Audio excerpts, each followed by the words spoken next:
House Speaker Kevin McCarthy has a warning for President Biden. President Putin has a warning for President Biden as well and the rest of the world. And will Congress get paid if the U.S. defaults? I'll give you the answer in this video. Let's jump right in. Thank you so much for liking and subscribing here so you don't miss out on any new videos. Here we go.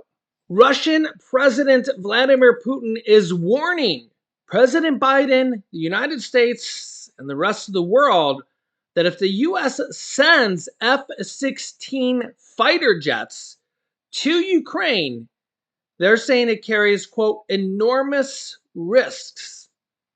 Take a look here.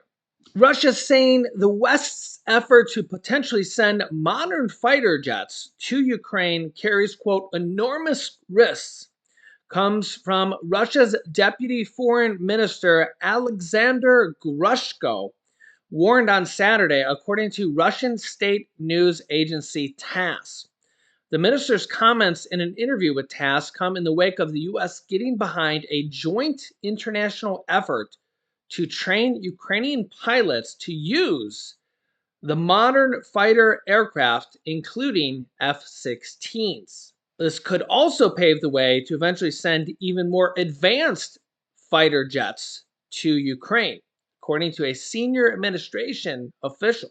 President Zelensky says, quote, I welcome the historic decision of the United States and President of the United States to support an international fighter jet coalition. This will greatly enhance our army in the sky. I count on discussing the practical implementation of this decision at the G7 summit in Hiroshima, where there was an atomic bomb dropped in World War II. Russia says, quote, we can see that Western countries continue to stick to an escalation scenario, which carries enormous risks for them. Grushko said in the interview, in any case, we will take it into account when making plans. We have all the necessary means to achieve our goals. The decision from the U.S. follows a concerted effort by Ukraine to get its allies to supply its military with modern jets, in particular the U.S.-built F-16s. I like how Russia thinks that the West is escalating the issue, not Russia invading the Ukraine and continually attacking their people on a foreign land over a year later. So it's not Russia escalating, it's the West escalating, by giving Ukraine weapons to defend themselves. I know. Can't make this stuff up. The Fed and Jerome Powell, the head of the Fed, say it's unlikely to cut interest rates this entire year in 2023, even if a recession happens. But the stock markets, are betting against that and are not buying it. Take a look here. If the U.S. economy slips into a recession in the second half of this year, as most forecasters are expecting, the Federal Reserve says it will be doling out some tough love instead of a lifeline. There's a good chance the Fed has paused its aggressive interest rate hikes, although they literally just raised them yet again for the 10th time in a row, but repeatedly has signaled it probably won't cut interest rates this year, even in a mild recession, because it wants to subdue historic inflation surge. Financial markets and some economists are saying this is nonsense, and they think the Fed is going to reverse course, and 30%, you can see here, markets predict the Fed will lower interest rates by November and give it a 30% odds that it will make a move by September. A 30% chance that interest rates will be cut by basically the end of the year. Quote, they're not going to stick to their guns, says Joe Lavorgna, chief U.S. economist for SMBC Group and a former top economic advisor in the Trump administration. Quote, there's no way they're going to be able to sit and watch employment come down as job losses mount. He points to prior recessions, noting the Fed typically reverses course from fighting inflation to trying to head off or minimize a downturn quickly as the economy weakens, seemingly contradicting itself. Since the 1950s, the median lag between the last interest rate hike and the first cut is only 2 months. Yeah, surprisingly, that's pretty shocking. Rate cuts would juice the stock market and the economy, but would risk another inflation spike. And that, my friends, is the double-edged sword. Although personally, I think that anything that is interest rate sensitive, like car loans, home loans, personal loans, anything that's interest rate sensitive is pretty much already affected. I mean, we've already seen home loans go from, they've already doubled, more than doubled. They went from less than 3% to 7%.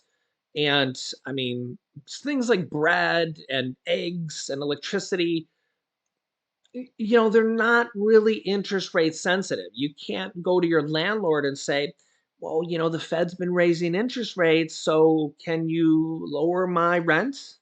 Can't call up the electricity company and say, the Fed's been raising interest rates.